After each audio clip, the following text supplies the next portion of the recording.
Hi guys, I am here with daily use English speaking practice sentences. These sentences are very common sentences which will help you to speak English, to learn English, to read English.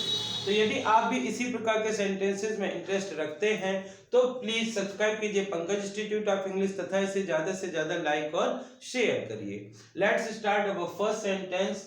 Through out his speech. Through out का मतलब होता है पूरा या सारा। जैसे हम कहना चाहते हैं उसके पूरे भाषण के दौरान, तो बोलेंगे through out his speech. Through out his speech I was sleeping. उसके पूरे भाषण के दौरान मैं सो रहा था। इस प्रकार से हम यूज करते हैं। Beyond the sky. बियॉन्ड मतलब भी होता है परे या उसके आगे, ठीक है, हट करके जब कोई चीज बतानी हो तो उसको बोलते हैं बियॉन्ड द स्काई। जैसे आकाश के परे, बियॉन्ड द स्काई। बियॉन्ड मतलब परे। Have you ever gone there. कभी कभार किसी अच्छे स्थान की चर्चा चलती है और आप किसी से ये पूछना चाहते हैं कि क्या आप कभी वहां गए हैं, तो इसको बोलेंगे have you ever gone there. Have you ever gone there.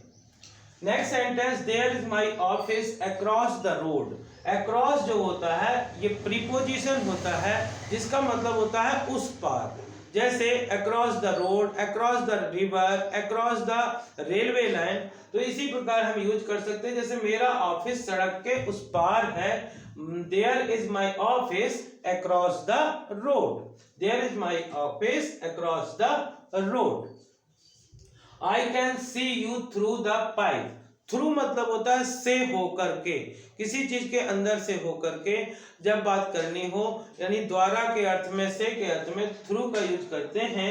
जैसे मैं आपको पाइप से देख सकता हूँ। बच्चों खेल खेल में बच्चे ऐसे पाइप लगाते हैं और बोलते हैं कि मैं तुमको पाइप से देख सकता हूँ, तो बोलेंगे आई can see you through the pipe.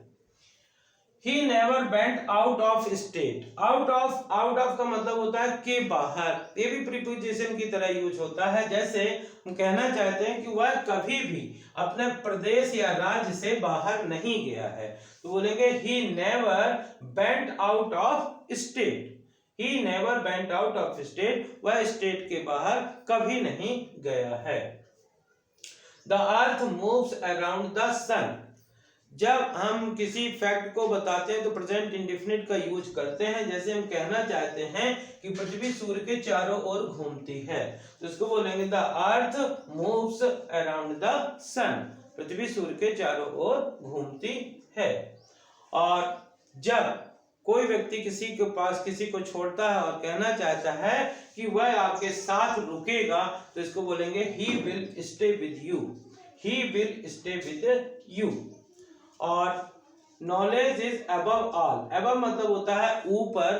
तो यदि हम कहना चाहते हैं कि जितनी भी चीजें हैं उनमें ज्ञान जो है वो सबसे ऊपर है। अबव ऑल मतलब सबसे ऊपर, तो ज्ञान सबसे ऊपर है। Knowledge is above all. Knowledge is above all मतलब ज्ञान सबसे ऊपर है। अबव मतलब होता है ऊपर, अबव मतलब सबसे ऊपर। और जब हम किसी चीज को बताना चाहते हैं ऊपर के लिए ओवर का भी यूज करते हैं। जब कोई चीज ऊपर की स्थिति में होती है, जस्ट ऊपर होती है, तो हम कहते हैं उसके लिए ओवर। जैसे there is bridge over the river. नदी के ऊपर एक पुल है।